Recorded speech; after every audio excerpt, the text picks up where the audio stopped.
हम बात करते हैं हेप्टेन्स की। हेप्टेन्स क्या होते हैं?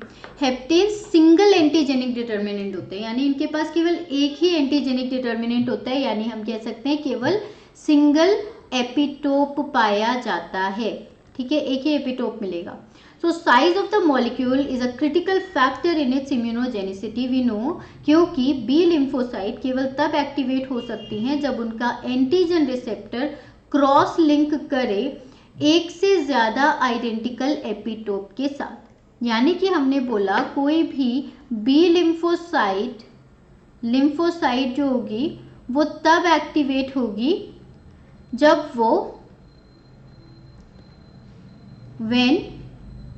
वो एक से मोर देन वन एपिटोप्स के साथ इंटरैक्ट करे, जब वो इंटरैक्ट करती है एक से ज्यादा एपिटोप के साथ।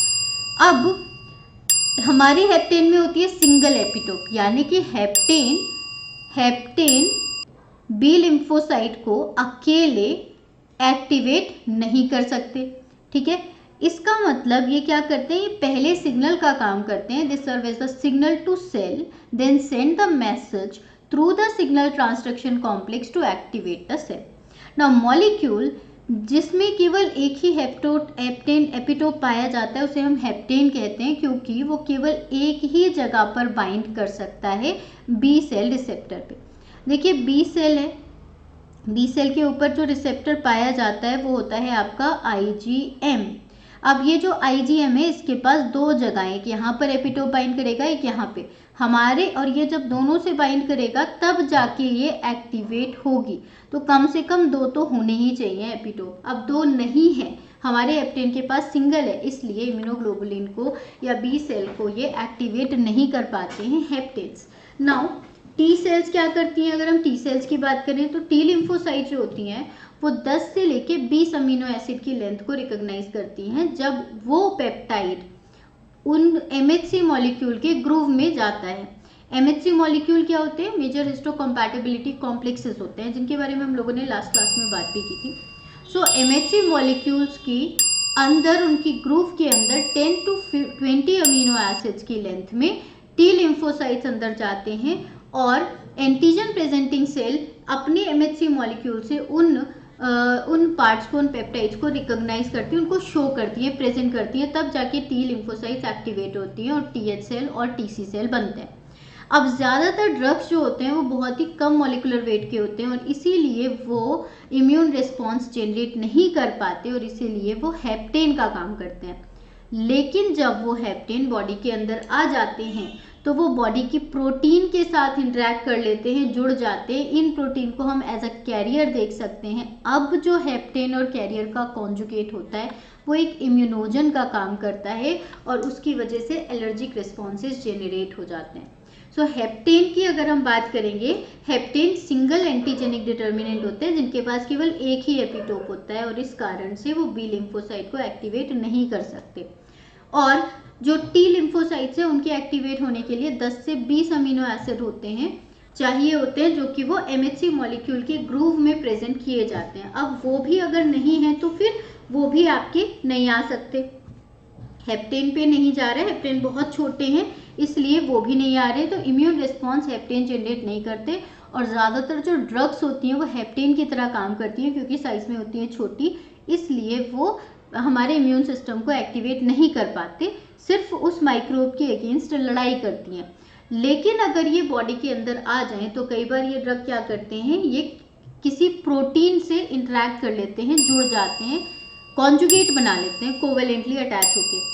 कैरियर हम इस प्रोटीन को कहते हैं, ये बॉडी की प्रोटीन है, हमें नुकसान नहीं करेगी, लेकिन जब ये प्रोटीन ड्रग के साथ जुड़ गई है तो ये कैरियर बन गई है। अब ये हेप्टेन कैरियर का जो कॉन्जुगेट है वो इम्यूनोजन का काम करेगा और इसकी वजह से एलर्जिक रिस्पॉन्सेज जेनरेट हो जाएंगे। क्या होता है देखिए, जैसे कि हेप्टेन है, छोटा सा मॉलिक्यूल था और ये कैरियर प्रोटीन थी जो कि हमारी बॉडी में पाई जा रही थी। अब हेप्टेन कैरियर का कॉन्जुगेट बना।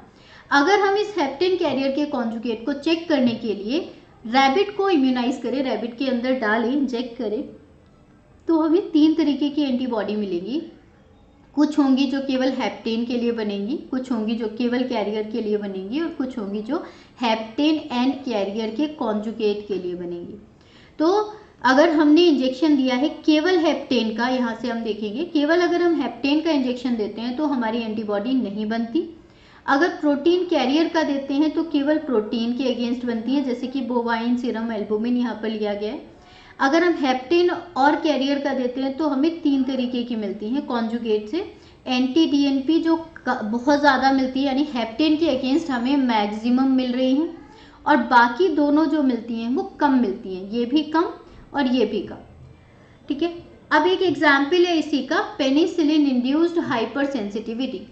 पेनिसिलिन क्या है? पेनिसिलिन एक एंटीबायोटिक है, एक ड्रग की तरह काम करती है, हम इसको लेते हैं एज एन एंटीबायोटिक। अगर हम इसकी बात करें तो ये हाइपर सेंसिटिविटी कॉज करता है। जैसे कितनी तरीके की रिएक्शंस कर रहा है? टाइप 1, 2, 3, 4। हाइपर सेंसिटिविटी कई टाइप की होती है, उसमें चारों टाइप की जो आपकी हाइपर सेंसिटिविटी है वो पेनिसिलिन की वजह से आती है। जब ये बॉडी में जाके कैरियर के साथ जुड़ जाती है, क्या करती है? अगर टाइप 1 में पेनिसिलिन आई तो IgE को इंड्यूस करेगा और उसकी वजह से अर्टिकेरिया, सिस्टेमिक एनाफाइलेक्सिस हो सकता है। टाइप 2 को एक्टिवेट करेगा तो IgM, IgG बनते हैं, हीमोलिटिक एनीमिया हो सकता है।